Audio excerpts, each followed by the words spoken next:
G2 is the final step of interphase before mitosis officially begins. Both of the centrosomes, each containing a pair of centrioles, have formed, and the nucleolus is clearly visible. The DNA has replicated inside the nucleus and is ready to be condensed into individual chromosomes. The first step of mitosis, prophase, has begun. Here you can see that not only has the nucleolus vanished, but the DNA has been tightly wound to form chromosomes composed of two sister chromatids. The two centrosomes start heading in opposite directions as the mitotic spindles that extend from them lengthen.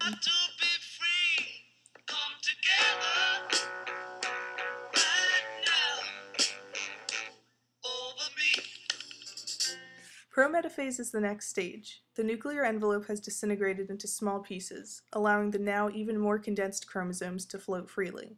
The microtubules have grown much longer, and some reach forward to attach to the kinetochores of the chromosomes. After prometaphase, metaphase begins. It is the longest stage of the whole process of mitosis. All of the chromosomes are arranged neatly on an imaginary line known as the metaphase plate. Microtubules extend from the centrosomes, which have positioned themselves at opposite poles of the cell and connect to the sister chromatid's kinetochores.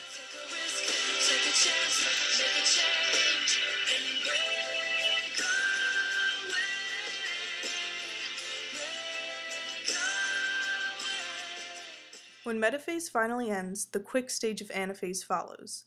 The cohesins that glued the sister chromatids together are cleaved, permitting each chromatid to separate and become individual chromosomes. The microtubules attached to the kinetochores, or the kinetochore microtubules, start to shorten, each dragging the chromosomes to opposite sides. Both ends of the cell will have the same number of chromosomes. The non-kinetochore microtubules continue to grow, elongating the cell. Telophase and cytokinesis end mitosis. During telophase, two nuclei and nucleoli take shape in each end of the now elongated cell, and the chromosomes loosen into less and less condensed forms. Mitosis has officially ended, and cytokinesis, the division of the cell, soon follows. In meiosis 1, homologous chromosomes separate. In prophase 1, the chromosomes begin to condense. Homologs go through synapsis, which causes the crossing over. When synapsis ends, the chromosomes begin to move apart slightly. There is movement of the centrosome, the spindle forms, and the nuclear envelope breaks down, just as it did in mitosis. Later in the stage, microtubules from one pole or the other attach to the two kinetochores.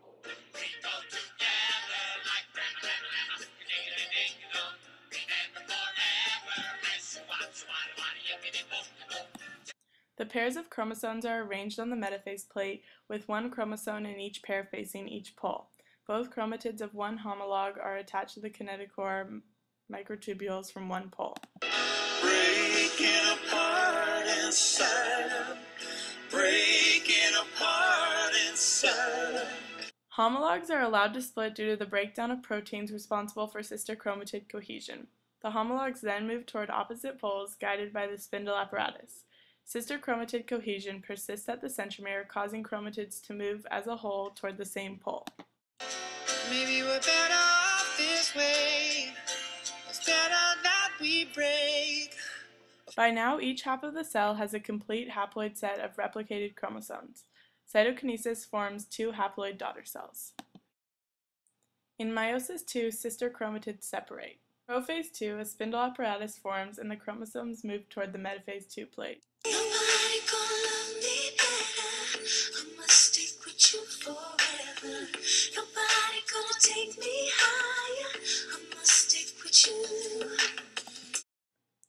In metaphase 2, similar to mitosis, the chromosomes are positioned on the imaginary metaphase plate. Due to the crossing over in meiosis 1, the sister chromatids are not genetically identical, and that is why they look different. The kinetochores of sister chromatids are attached to microtubules extending from opposite poles. Maybe we're better off this way. It's better that we break. Breakdown of proteins holding the sister chromatids together at the centromere allows the chromatids to separate.